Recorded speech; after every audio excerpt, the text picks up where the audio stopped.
Ladies and gentlemen, my name is Klaus and I will present a paper that I wrote together with my colleague Dorit Schumann-Bölsche. Dorit Schumann is the president of the Trier University of Applied Sciences, and I'm very happy that she decided to write this paper together with me as a contribution to the 6th International Workshop on the UI GreenMetric and the 3rd International Conference on Green Universities.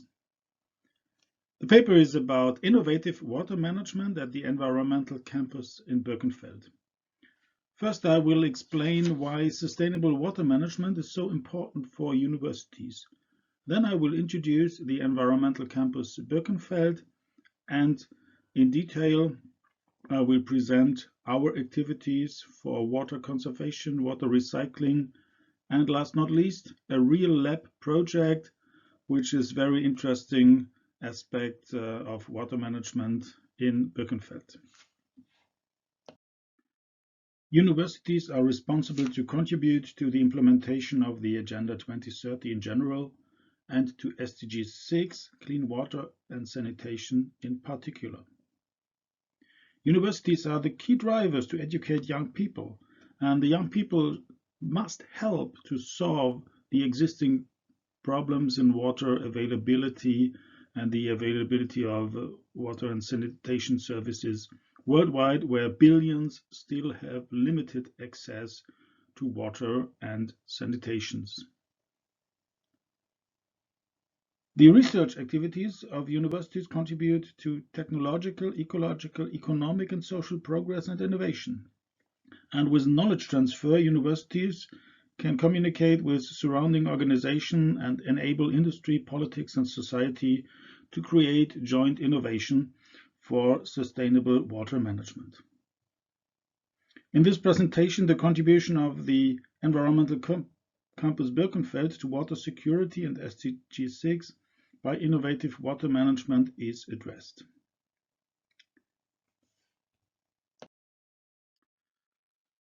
Now I want to present some fast facts about the Environmental Campus Birkenfeld, ECB for short. ECB was founded in 1996 as second campus of the Trier University of Applied Sciences. The ECB is characterized by an interdisciplinary education and research under the framework of circular economy and sustainable development. We offer 28 bachelor and master programs in sustainable business, law, engineering, and IT. At the moment, ECB has got 2,200 students, which are being taught by 64 professors, and we have almost 300 employees. A lot of them are working in research projects. In the year 2019, ECB was very successful in research and got $12 million research grants from different sources, from the European Union, from the federal state in Germany, from Rhineland-Palatinate, from industry, and from a lot of different sources. Very successful institute, which won almost 50% of the research grants last year, is the Institute for Applied Material Flow Management, IFAS for short. And later on, I will show one project in water management, which is done and organized by IFAS directly on our campus as a real lab project. The GreenMetric Ranking is a very important aspect of our activities. We are the #1 university in Germany since 3 years, and last year we were ranked on #6 in the worldwide ranking of GreenMetric, and especially in the category water, we got the full score. This is maybe the reason why I was selected to present our activities in sustainable water management. As you can see, ECB is the first zero-emission university in Germany and in Europe, as the property is completely supplied with renewable energies in terms of heat and electricity.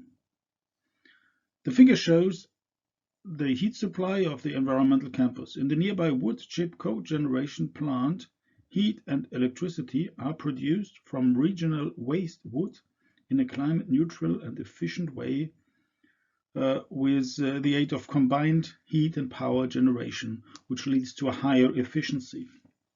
Furthermore, you can see that the organic waste from the households is treated in a nearby anaerobic digester and transferred into heat and electricity as well. Furthermore, innovative building standards and environmental technologies implemented legitimize the claim of being a real zero-emission campus. 100% of the buildings at the ECB feature smart building technologies and are connected with a standardized network communication protocol. For example, the Communication Center building is a non-residential passive house with an excellently insulated building envelope integrated with highly efficient systems technology. Through this concept and additional PV cells on the roof of our communication center, it has become an energy plus building that produces more energy per year than it consumes. PV is an important source of renewable energy at the ECB, as we produce more than 50% of our electricity demand with the help of PV cells. Find more information about our implemented environmental technologies on our homepage. Sustainable water management is included in many study programs and research projects at the ECB. Especially the economic engineering courses in sustainable business and technology, a Bachelor of Engineering, and the master programs in international material flow management focus on sustainable water management approaches. Both programs are offered in English language, and this is why they may be very interesting for our international partners. In the following, I will focus on the sustainable use of water in the operation of the University in Birkenfeld, and this will be structured in 3 topics: water conservation, water recycling, and I will introduce the real lab zero-emission water management and nutrient mining. ECB's water conservation program includes both technological and management-based solutions. The water infrastructure at the ECB is characterized by a number of technological solutions which have been implemented to increase water use efficiency. This includes waterless urinals, low-flow toilets, and automated high-efficient faucets. Of particular ecological and economic interests are waterless urinals that do not consume water during use. In total, each replaced water-flushed urinal in the commercial sector saves 10,000 liters of water per year, and additionally, it leads to a reduction of CO2 emissions because the transportation of water and the related energy demand is reduced. This is proved by a study of the well-known Wuppertal Institute. As well as the water pollution is reduced due to less water and fewer pollutants in the water, because no detergents and toilet stones with a high tensite and acid content are used. Waterless urinals pay for themselves after a few months to a few years, depending on the area of application. At the ECB, the installed water-flushed urinals are replaced step by step by waterless urinals. This saves money and reduces the environmental impact. At the moment, about 60% of all urinals have been replaced, and more are added every year. With regard to the management-based solutions, ECB maintains the water grid at an optimal level, minimizing leakage, and has initiated regular educational events on water-saving practices, starting with newly enrolled students. A further element in the raising awareness of students and staff at the ECB about the use of water as a vital resource is the provision of water dispensers. Here, anyone can fill tap water in reusable bottles provided by the ECB for free of charge and in an environmentally friendly manner. Compared to mineral water, drinking water has significantly lower product carbon footprint, and the costs are also many times lower. ECB's water recycling program for rainwater is fully implemented. To relieve the burden on freshwater sources, the campus promotes the collection of rainwater. With the help of more than 2,000 square meter roof areas, large amount of rainfall can be collected. The rainwater collection and storage system at ECB allows an annual saving of 1,000 cubic meters of fresh water from the water grid and the associated impacts and costs. Depending on the yearly rainfall, the use of rainwater covers about 1/3 of the overall water demand of ECB. Most of the rainwater is used for flushing the toilets. Approximately 1/3 of the harvested rainwater is used for the absorption cooling system. Furthermore, rainwater is directed into retention basins at various locations on the campus. The ponds of the retention system allow additionally the use of rainwater for watering plants and for students' gardens. As a result, rainwater use relieves the municipal sewer system. As part of ECB's initiative for wastewater reduction and resource recovery, a research project on zero-emission water management and nutrient mining is currently running under the leadership of the Institute of Applied Material Flow Management. An existing dormitory at the ECB was converted in such a way that the separate collection and discharge of partial streams, grey and black water, is possible. In total, 24 residential units were treated within the 3 years project duration. First of all, existing flush toilets were replaced with vacuum toilets. In order to enable the comparison of the conversion procedures, 2 approaches were taken into account for the subsequent separate collection of the grey and black water partial flows. For one half of the residential units, a second pipe was installed in spring 2019, in which black water is drained off by the means of negative pressure. For the second half of the residential units, an inversion of the existing downpipe was carried out in autumn 2019. The second approach has the major advantage that the existing disposal lines in the drain pipe can still be used for grey water. Fixing the inliner in the drain pipe and connecting the black water pipe from the toilet to the drain pipe is one of the main challenges, as you can see in the figure.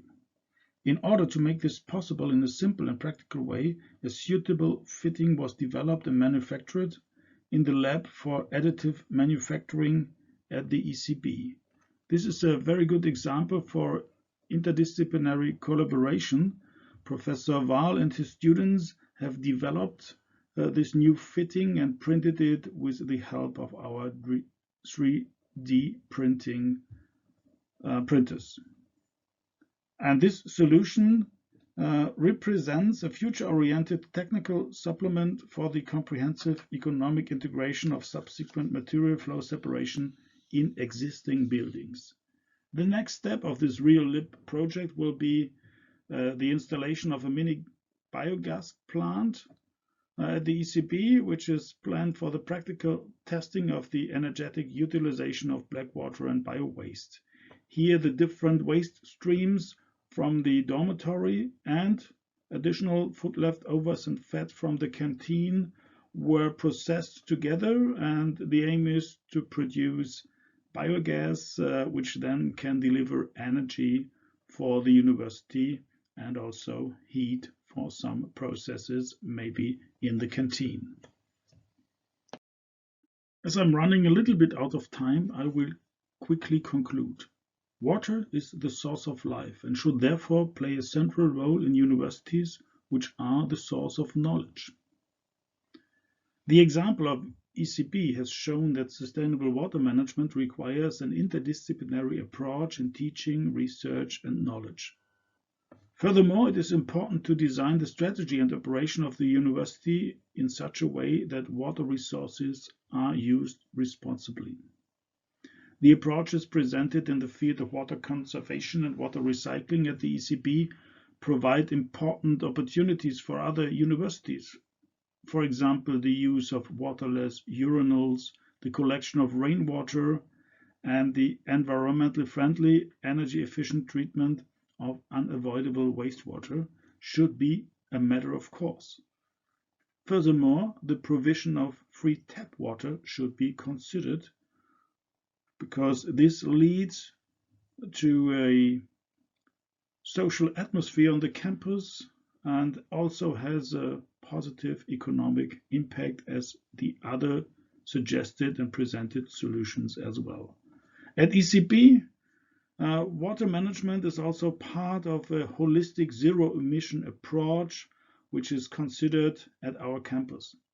We are currently trying to implement a wastewater-free university, and also in the field of mobility we are working for a hydrogen campus, and also we have implemented electric mobility which is driven with solar energy. So still a long way to go, still a lot of opportunities, but we together should learn to develop future-oriented universities, and a holistic approach is needed to enable universities to fulfill their responsibility for sustainable development and to contribute to the implementation of Agenda 2030 with its 17 SDGs. Many thanks for your attendance, and I'm looking forward for the discussion in the online meeting in October.